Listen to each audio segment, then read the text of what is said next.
Okay, we're gonna do Snowrator instructions step by step, starting mechanism first. Make sure choke is on forward, fuel is to the back. It goes to the back of the engine.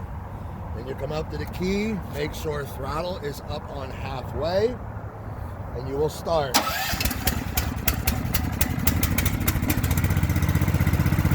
will turn choke forward till it idles. Then you would let it idle for like 5 minutes before use.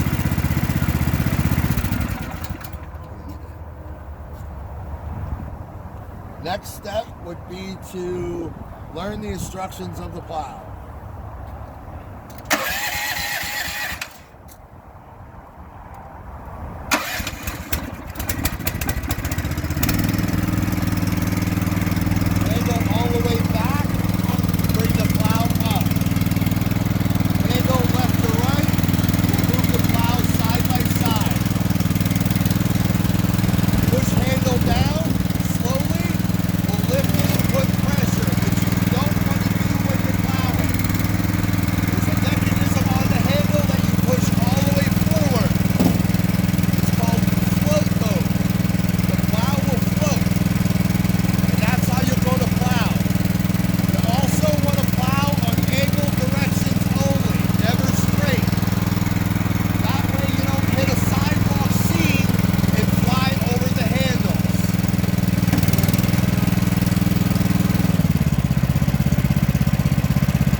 Unclip the two rubber handles, holds two 50-pound bags of salt. You can rip it and tear it here. It's easier with a utility knife. Just cut the top and pour them in. Once it's full, just close the lid. Then you have controls. On the dash, there's controls. You hit the power button. Lights will come on and they'll be blinking. Blinking means it's not working. When you want it to work, you hit the power button again and it will start spinning and dropping salt automatically. You hit rabbit and rabbit will make it spin faster, which you don't want to do because you'll waste all your salt. You want to keep it on low. 1 or 2 lights works perfect. When you're salting and you want to stop, hit the power button real quick. It will stop the salting automatically until you're ready to go again. When you're ready to go again, you hit it real quick again and it will start spinning and dropping salt automatically. You want to stop totally, you just hold down on the power button and it will shut it off totally. Okay, to steer the machine, if you push both handles forward, it will go forward. Both handles at the same time will go backward. One handle back will spin you, but you have to move the other handle forward. And it will spin you in a circle. Same way the other direction. Push one forward and one backward. And that will steer you.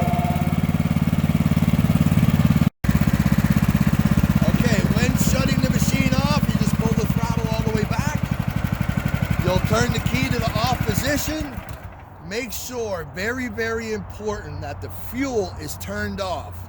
If not, it will seep through the carburetor and possibly get into the engine oil, will wreck the engine.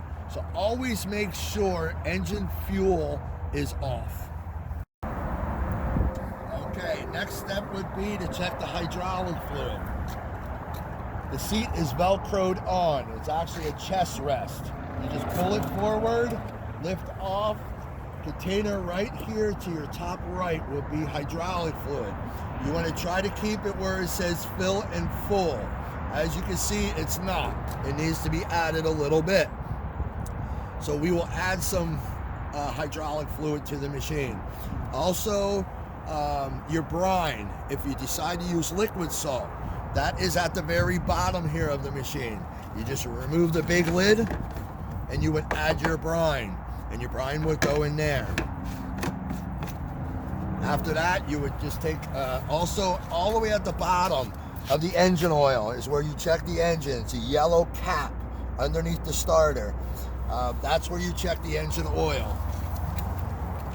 Then you would put the seat back after all that's done. At the end of the season, very most important, rock salt eats aluminum. So you have to make sure all salt is empty and you power wash it down as it's in rotating motion. And then you would drop the plow down, lift the machine up with the plow, and you would power wash all salt from underneath it and power wash all salt off the machine before you put it away. If not, it will be all rusty and the salt will eat into the machine by the next following year.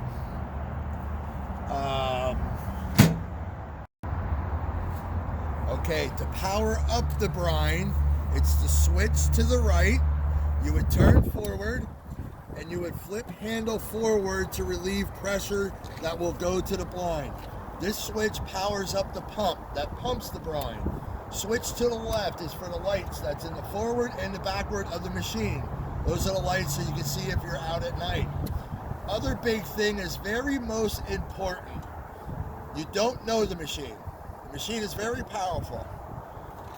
If any sidewalks are sticking up within an inch or taller and that blade hits it, it's gonna slam you forward. So for your first time operating, until you know the property, drive slow and make sure the plow is angled. Once you learn your property and you learn the machine, you can pick up the speed and you'll be a little quicker at it. But most important thing, drive slow. You don't want to hit nobody, hurt no one, or hurt yourself.